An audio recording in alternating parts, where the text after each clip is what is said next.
Hey guys, welcome back to my channel. So for today's video, we are going to be going over bias tape quick tips. Now, bias tape, although it might be kind of a pain in the ass to work with sometimes, can actually really make the difference between a very clean, finished garment and something that's just mediocre. Bias tape can either be bought at the store or can be handmade. I'm going to say that probably about 90% of the bias tape that I use is actually handmade. I do use it on a lot of my corsets to do the binding as well as the boning channels, and I do use it on some of my costumes for a more decorative finish on the hem. So let's talk about bias tape. Bias tape is actually cut on the crossways of your fabric. One of the biggest tips I'm going to give you guys in this video is that if you have a problem with connecting bias tape together, put an image of this next to your sewing machine when you're doing bias tape next time.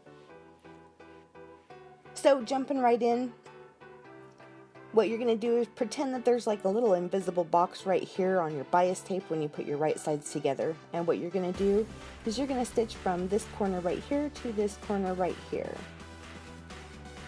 Now the next big tip that I'm going to give you is use some kind of a straight edge, whether it's a ruler or a piece of paper or a card, and you're going to connect the dots and just put a line right here on the top part of your bias tape.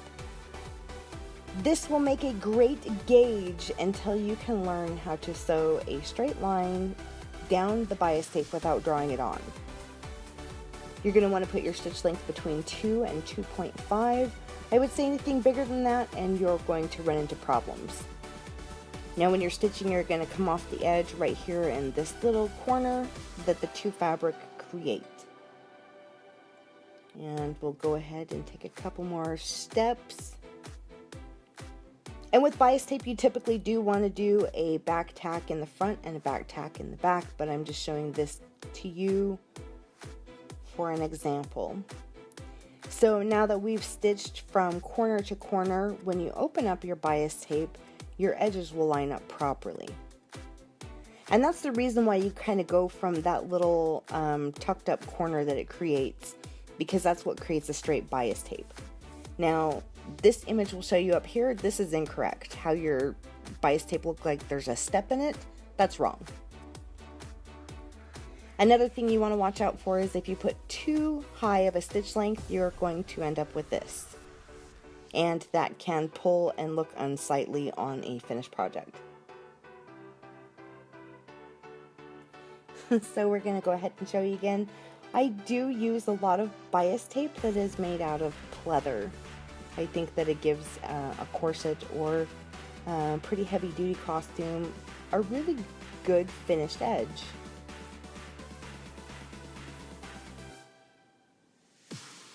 So now that we've joined our bias tape together, and you can see that it creates a straight edge. If there wasn't a seam right there, it would actually look like one continuous strip, which is what you want. Now my next big tip is, and this isn't always necessary, but what I like to do with my more bulkier fabrics like this pleather is I like to go in and top stitch. And what this is going to do is this is actually going to make it where your fabric lays a little bit more flat against your finished project. So like if you're using this for a bias tape binding on the top and the bottom of a corset, that you won't have too much bulk in your seam.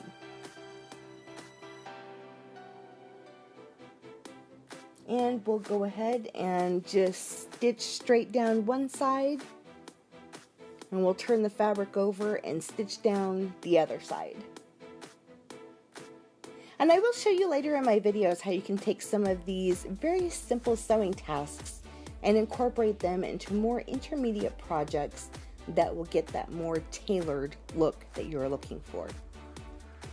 So if there's any other projects or any other tips that you guys would like help with when it comes to sewing, leave them in the comment section below and I will do my best to answer any questions that I can.